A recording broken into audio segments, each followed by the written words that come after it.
एक गांव में रामू नाम का एक किसान अपनी पत्नी और 4 बेटों के साथ रहता था। रामू खेतों में हल चलाकर खूब मेहनत करके अपने परिवार का पेट पालता था, परंतु उसके चारों लड़के बहुत आलसी थे, जो गांव में दिन भर इधर उधर घूमते रहते थे। एक दिन रामू ने अपनी पत्नी से बोला कि अभी तो मैं खेत में काम कर रहा हूं, लेकिन जब मैं बूढ़ा हो जाऊंगा तो इन लड़कों का क्या होगा? ये तो हल चलाना या खेल में काम करना भी नहीं जानते हैं। रामू की पत्नी कहती है कि ये धीरे धीरे काम सीख जाएंगे और फिर खेतों में काम करने लगेंगे।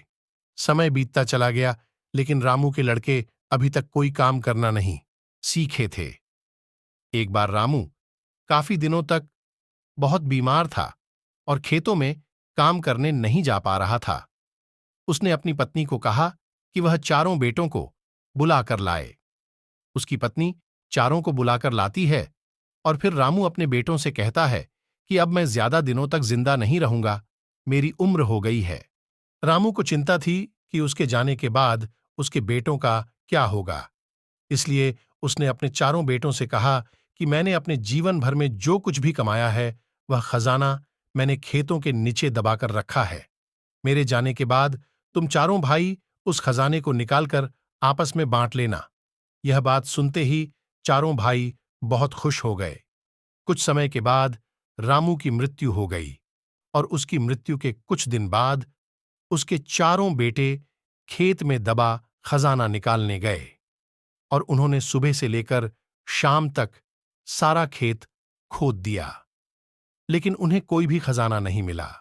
घर आकर उन्होंने अपनी मां से बोला, मां, पिताजी ने हमसे झूठ बोला था कि उस खेत में कोई खजाना है। हमने पूरा खेत की खुदाई की, लेकिन कोई खजाना नहीं मिला।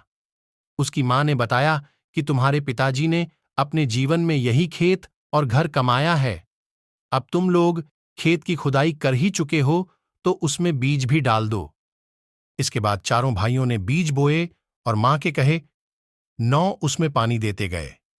कुछ समय बाद फसल पककर तैयार हो गई, जिसको बेचकर सभी को बहुत मुनाफा हुआ, जिसे लेकर वह अपनी मां के पास पहुंचे।